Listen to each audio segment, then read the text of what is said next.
বেসরকারি বিদ্যালয় কল্যাণ সমিতির উদ্যোগে মেধা স্মারক সম্মান প্রদান। বেসরকারি বিদ্যালয় কল্যাণ সমিতির রাজ্য কমিটির উদ্যোগে এবং মিশন ওয়ান ওয়ার্ল্ডের তত্ত্বাবধানে West Bengal scholar search examination 2024 সালের মেধা স্মারক সম্মান উৎসব হাওড়া জেলার শরৎ সদনে অনুষ্ঠিত হলো। সারা পশ্চিমবঙ্গের 23টি জেলার 85,000 ছাত্রছাত্রী এই পরীক্ষায় অংশগ্রহণ করেছিলেন।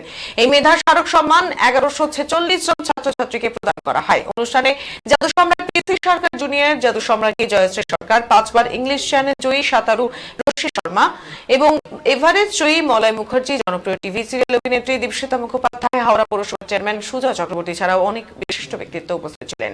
মূলত ছাত্রছাত্রীদের সোনার বাংলা, সোনার ভারত পৃথিবী করতে এই ছাত্রছাত্রীদের উৎসাহিত করতে আজকের এই কর্মসূচি বলে জানিয়েছেন বেসরকারি বিদ্যালয় কল্যাণ সমিতির রাজ্য সম্পাদক মলয় রায়।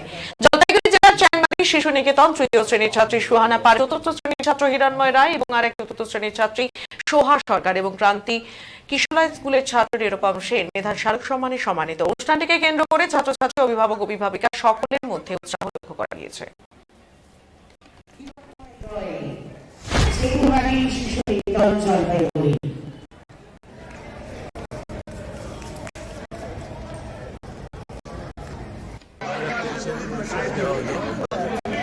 একেবারে দার্জিলিং থেকে দক্ষিণ চব্বিশ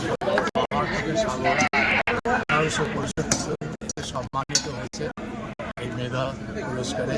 আমরা বিশ্বাস করি এরা জাতির ভবিষ্যৎ হবে এবং আগামী দিনের পৃথিবী হবে। এবছর 2024-এ বেসরকারি বিদ্যালয় কল্যাণ সমিতি থেকে স্কলার সার্চ পরীক্ষা আগামী 22 সেপ্টেম্বর রবিবার বেলা 12টা থেকে 3টে। সেখানেও 1000 ছেলে মেয়েকে পুরস্কার দেওয়া হবে সারা বাংলায়।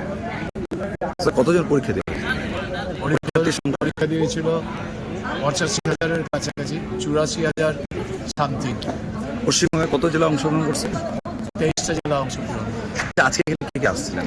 আজকে ছিলেন পিসি সরকার, বিশিষ্ট জাদুঘর, মানে আন্তর্জাতিক সম্পন্ন জাদু সম্রাট গিয়েছিলেন জয়শ্রী সরকার, এসেছিলেন কল্যাণ সেন মরাট, এসেছিলেন শাশ্বত চট্টোপাধ্যায়, এসেছিলেন দেবাশিস